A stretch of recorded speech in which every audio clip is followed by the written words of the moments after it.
আসসালামু আলাইকুম। কেমন আছেন সবাই?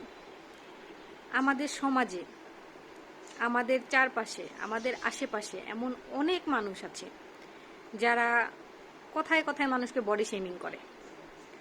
আপনি মোটা হলে আপনাকে মুটকি বলবে, আপনি শুকিয়ে গেলে আপনাকে শুটকি বলবে, আপনি লম্বা হলে আপনাকে বলবে যে তাল গাছ, আপনি খাটো হলে আপনাকে বলবে যে কচু গাছ। মানে এদের কাজই হচ্ছে ঘুরে ঘুরে মানুষের ভুল ধরা, মানুষকে প্রত্যেকটা বিষয় নিয়ে বডি শেমিং করা। এখন কথা হচ্ছে, যেসব মানুষ বডি শেমিং করে আমার মনে হয় না তারা আয়নাতে কখনো নিজেকে দেখে। মাঝে মাঝে আমার এদেরকে দেখলে হাসি পায় যে বডি শেমিং করার আগে তো নিজের চেহারাটা আয়নায় দেখে নিবে, নিজে দেখতে কেমন।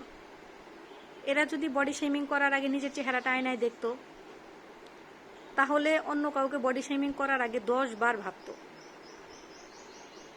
বাহ্যিক চেহারার কথা না হয় বাদই দিলাম, এই মানুষগুলোর মন যদি আয়নায় দেখানোর ব্যবস্থা করা যেত তাহলে তাদেরকে দেখানো যেত তারা আসলে মানসিকভাবে কতটা কুৎসিত। কে দেখতে কেমন হবে, খাটো হবে না লম্বা হবে, জিনিসগুলো কি আমাদের হাতে আছে? আমাদের হাতে নেই। যেই জিনিসগুলো আমাদের হাতে নেই, যেই জিনিসগুলো সৃষ্টিকর্তা প্রদত্ত, সেই জিনিসগুলো নিয়ে কথা বলার অধিকার আমাদেরকে কে দিয়েছে? বর্তমানে বডি শেপিং হচ্ছে, মানুষ কৃত্রিমভাবে নিজের মুখ, নিজের শরীর শেপ করছে। কিন্তু একবার চিন্তা করে দেখছেন, তাদের দিকে একটু তাকিয়ে দেখবেন যে তারা যে তাদের মুখ, নাক, চোখ বিভিন্নভাবে সার্জারি করে কৃত্রিমভাবে সুন্দর হওয়ার চেষ্টা করছে, আদৌ কি তাদের সৌন্দর্য বাড়ছে না তাদের চেহারাটা আরও পিকিউলিয়ার হয়ে যাচ্ছে?